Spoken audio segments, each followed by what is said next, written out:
औरंगाबादच नाही, संभाजीनगरच नाही, पूर्ण मराठवाड्यात आपलं नाव आहे. सिग्मा हॉस्पिटलचे डायरेक्टर म्हणून उन्मेष टाकळकर साहेबांना कोण नाही ओळखत.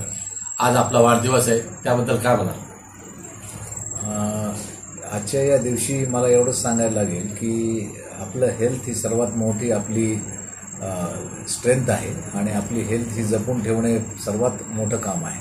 आणि जर हेल्थ सगळीकडे चांगली असेल तर आपल्या ज्या ॲम्बिशन्स आहेत, आपल्या ज्या पुढच्या कल्पना आहेत, आपले जे प्लॅनिंग आहे सगळं व्यवस्थित राहतं नेहमी.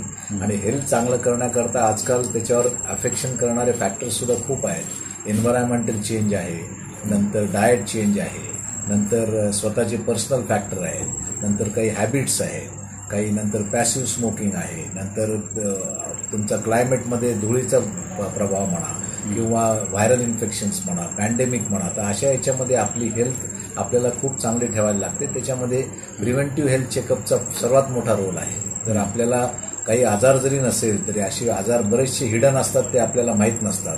Generally vitamin B12 deficiency, vitamin D deficiency हे आपल्याला कधीच लक्षात येत नाही जोपर्यंत ते शेवटच्या टप्प्याला जात नाही.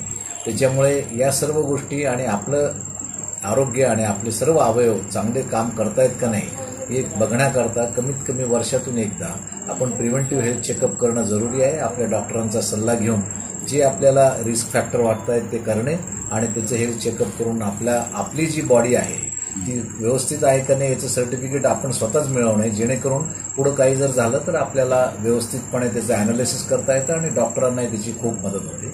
त्याच्यामुळे प्रिव्हेंटिव्ह हेल्थ चेकअप हे फार महत्त्वाचं आहे असं मला वाटतं. धन्यवाद. सर, बाहर के खाने में और घर के खाने में कितना डिफरेंस है, कितना नुकसान है सर? बाहेरच्या खाण्यामध्ये बेसिकली क्वालिटीचा जो प्रभाव आहे तो क्वालिटीचा प्रभावाची गॅरंटी आपण घेऊ शकत नाही. दुसरं, तेल जे वापरतात बाहेर, बाकीचे जे ऑइल्स आहेत, बाकीचे ज्या वेगवेगळ्या प्रकारचे ऑइल आहे मिक्स करून वापरतात किंवा एकदा वापरलेलं जे तेल आहे ते तेल आपण न फेकून देता त्याच्यातच दुसरं तेल टाकणार. तर या सगळ्या ज्या गोष्टी आहेत त्याच्यातून बरेचसे पोटाचे आजार आहेत, कॅन्सर आहे, डाएट फॅक्टरमुळे अल्सरचे आजार आहेत. या सर्व लॉंग टर्म आजाराचा समावेश याच्यामध्ये होतो. गॅस्ट्रोएंटरायटिस, पेशंटला पॉयझनिंग होणे, दूषित अन्न खाणे, या सर्व याच्यामध्ये आपण नेहमी फ्रेश अन्न आणि जे सकस आहार आहे तोच घेतला पाहिजे. आपला शेवटचा प्रश्न, आपल्या हॉस्पिटलमध्ये आता नवीन नवीन तकनिकी यायला लागले, नवीन नवीन शोध लागायला लागले. एवढे असे आजार झाले क्रिटिकल का त्यांना काही इलाज नाही, तर आपण कसं काय हँडल करायला लागले? 100-150 डॉक्टरची टीम आहे तुमच्याकडं. येस, याच्यामध्ये कसं आहे की हा सगळा टीम अप्रोच आहे. आम्ही आता नवीन आमचा एक प्रोजेक्ट येतोय, त्याच्यामध्ये रेडिएशन युनिट आणि पेडियाट्रिक युनिट येत आहे. आणि आताची जी आमची टीम आहे ती जवळपास 70-80 लोकांची टीम आहे आणि सर्व सुपर स्पेशालिस्ट आपण इथे एकाच छताखाली घेतलेले आहे. त्यांची युनिकनेस असा आहे की कुठलाही सुपर स्पेशालिस्ट हा 5 ते 10 मिनिटांमध्ये आपल्याला इथे अवेलेबल होऊ शकतो. आणि आजकाल जे काही आजार आहे ते फाईन ट्युनिंग करून सुपर स्पेशालिस्टच्या दृष्टीनेच आपल्याला बघायला पाहिजे, जेणेकरून सर्व सुपर स्पेशालिस्ट एकत्र येऊन आपल्याला जे काही करायचं आहे त्यांना जो कॉम्प्रिहेन्सिव्ह ट्रीटमेंट आहे ते आपण करू शकतो. त्याप्रमाणेच आपण हॉस्पिटलची आखणी केलेली आहे. आपल्याकडे जे किडनी प्रत्यारोपण हे अजून बाकीचं काय काय आहे? म्हणजे किडनी ट्रान्सप्लांट आणि लिव्हर ट्रान्सप्लांट, हार्ट ट्रान्सप्लांट हे रुटीनली आपल्याकडे होतं. कालच आपण अवयवदान केलं, आपल्याला माहिती असेल. त्याच्यामधली किडनी जी आहे ती आपल्याकडेच लावण्यात आलेली आहे.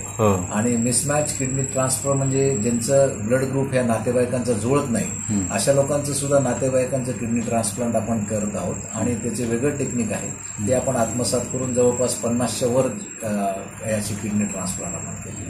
एक आनंदाची गोष्ट अशी डॉक्टर साहेब का तुमच्याकडे सगळ्या योजना, शासनाच्या सगळ्या योजना होतात आणि कोणतंच पेशंट असं तुम्हाला असं वाईट बोलत नाही किंवा तो सॅटिस्फाय होऊन जातो दवाखान्यात.